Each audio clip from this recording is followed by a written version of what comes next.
For decades, Nevada's Area 51 Air Force facility has represented the eye of a conspiratorial hurricane that swirls around evidence that aliens and their technology exist and are hiding behind its walls. Books, TV shows, and even massive online raids have tried to glimpse beyond its stark signs warning against trespassers.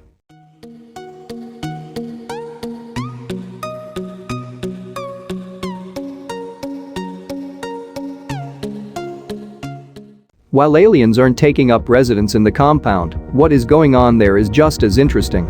In the middle of the barren Nevada desert, there's a dusty unmarked road that leads to the front gate of Area 51. It's protected by little more than a chain-link fence, a boom gate, and intimidating trespassing signs.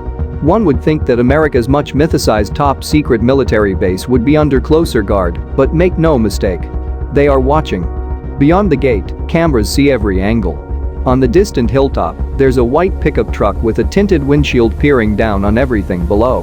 Locals say the base knows every desert tortoise and jackrabbit that hops the fence. Others claim there are embedded sensors in the approaching road. What exactly goes on inside of Area 51 has led to decades of wild speculation. There are, of course, the alien conspiracies that galactic visitors are tucked away somewhere inside. One of the more colorful rumors insists the infamous 1947 Roswell crash was actually a Soviet aircraft piloted by mutated midgets, and the wreckage remains on the grounds of Area 51. Some even believe that the US government filmed the 1969 moon landing in one of the base's hangars. For all the myths and legends, what's true is that Area 51 is very real and still very active. There may not be aliens or a moon landing movie set inside those fences, but something is going on and only a select few are privy to what's happening further down that closely monitored wind-swept Nevada road. The forbidden aspect of Area 51 is what makes people want to know what's there, says aerospace historian and author Peter Merlin, who's been researching Area 51 for more than 3 decades.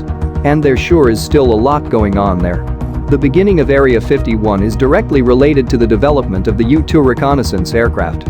After World War II, the Soviet Union lowered the Iron Curtain around themselves and the rest of the Eastern Bloc, creating a near-intelligence blackout to the rest of the world. When the Soviets backed North Korea's invasion of South Korea in June 1950, it became increasingly clear that the Kremlin would aggressively expand its influence. America worried about the USSR's technology, intentions, and ability to launch a surprise attack, only a decade removed from the Japanese attack on Pearl Harbor. In the early 1950s, the US Navy and US Air Force sent low-flying aircraft on reconnaissance missions over the USSR, but they were at constant risk of being shot down. In November 1954, President Eisenhower approved the secret development of a high-altitude reconnaissance aircraft called the U-2 program. One of the first orders of business was to track down a remote, covert location for training and testing. They found it in the southern Nevada desert near a salt flat known as Groom Lake, which had once been a World War II aerial gunnery range for Army Air Corps pilots. Known by its map designation as Area 51, this middle-of-nowhere site became a new top-secret military base. To convince workers to come, Kelly Johnson, one of the leading engineers of the U-2 project, gave it a more enticing name, Paradise Ranch. U-2 testing began in July 1955, and immediately, reports came flooding in about unidentified flying object sightings. If you read the details in a 1992 CIA report that was declassified with redactions in 1998 and subsequently released nearly in full in 2013, it's easy to see why. Many of these sightings were observed by commercial airline pilots who had never seen an aircraft fly at such high altitudes as the U-2. Whereas today's airliners can soar as high as 45,000 feet, in the mid-1950s airlines flew at altitudes between 10,000 and 20,000 feet. Known military aircraft could get to 40,000 feet, and some believed manned flight couldn't go any higher than that. The U-2, flying at altitudes in excess of 60,000 feet, would have looked completely alien. Naturally, Air Force officials knew the majority of these unexplained sightings were U-2 tests, but they were not allowed to reveal these details to the public.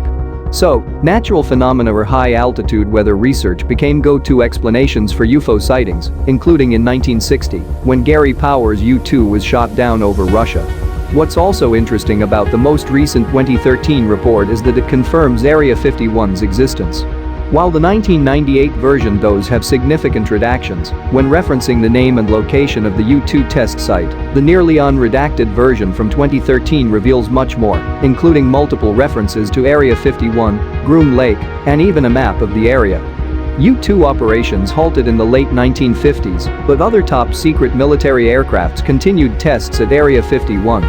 Over the years, the A-12 and numerous stealth aircraft like Bird of Prey, F-117A, and Tacit Blue have all been developed and tested in the Nevada desert. More declassified documents reveal Area 51's role in Project Have Donut, a 1970s attempt to study covertly obtained Soviet MiGs. They flew them over Area 51. And pitted our own fighters against them to develop tactics, says Merlin. They learned that you can't outturn it, but you can outrun it. And it's still going on today. Now, instead of seeing MiG-17s and 21s, there's MiG-29s and Su-27s. The flights are ongoing. In September 2017, an Air Force lieutenant colonel was killed under mysterious circumstances when his plane crashed in Nevada, and the Pentagon would not immediately ID the aircraft. It seems he was most likely flying a foreign jet obtained by the United States. Even so, the alien conspiracies gained ground in 1989 when Bob Lazar claimed in an interview on Las Vegas local news that he'd seen aliens and had helped to reverse engineer alien spacecraft while working at the base. Many have disregarded this as fiction and are even offended at the notion, including Merlin, who has spent years talking with former Area 51 engineers and employees angered by all the fuss about ET. Some are even mad because they worked on these things and built these amazing planes, Merlin says. This is Earth technology. You got folks claiming it's extraterrestrial when it's really good old American know-how. Today, Area 51 is still very much in use. According to Google Earth, new construction and expansions are continuously happening. On most early mornings, eagle-eyed visitors can spot strange lights in the sky moving up and down. No, it's not a UFO. It's actually the semi-secret contract commuter airline using the call sign Janet that transports workers from Las Vegas's McCarran Airport to the base. As for what's happening these days in America's most secretive military base, few know for sure. Merlin has some educated guesses, including improved stealth technology, advanced weapons, electronic warfare systems, and, in particular, unmanned aerial vehicles. Chris Pocock, noted U-2 historian and author of several books about the matter, told Popular Mechanics he thinks classified aircraft, more exotic forms of radio communication, directed energy weapons, and lasers are currently under development at the base. While the lore around Area 51 may be nothing more than imaginative fiction, that won't stop people from gawking just beyond those chain-link fences. At the most basic level, anytime you have something secret or forbidden, it's human nature, says Merlin. You want to find out what it is. Fact or fiction, aliens are a big tourism draw.